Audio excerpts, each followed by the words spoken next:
All right, I'm walking you through these bar chords real quick.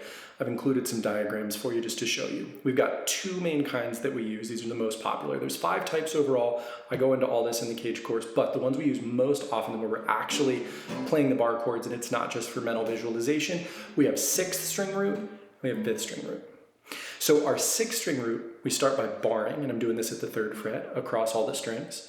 3rd finger on the 5th fret in relation to the 3rd fret, but it's the same shape, you can move it around.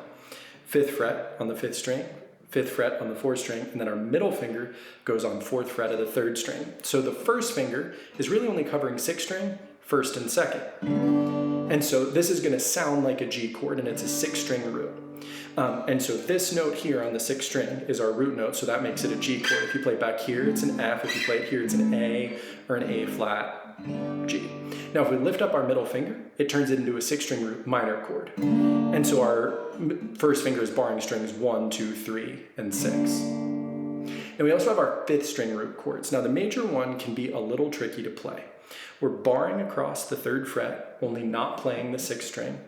And I'm laying my 3rd finger across strings 4, 3, and 2. So 3rd fret with my first finger, 5th fret with this other one. Now this is a C chord because again, it's a 5th string root. And again, if I go back one, it's a B. If I go here, it would be C sharp. Here is D. It's whatever note this is my root. And this is my major. Now, you'll see on the diagram, I have it where I'm barring strings 5 and 1, and then my 3rd finger's there.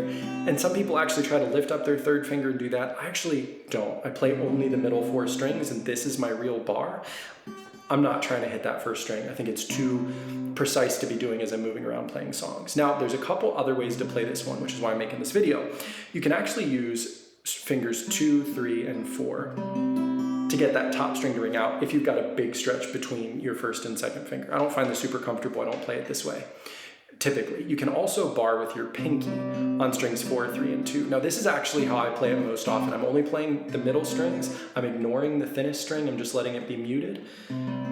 But some people find their pinkies weaker than their 3rd. I just don't like this stretch. It's a little uncomfortable for me, so I use my pinky. Now, to do the minor version of the 5th string root, to make this a C minor chord, what I'm doing is I have my first finger is barring the same 2 strings, 5 and 1.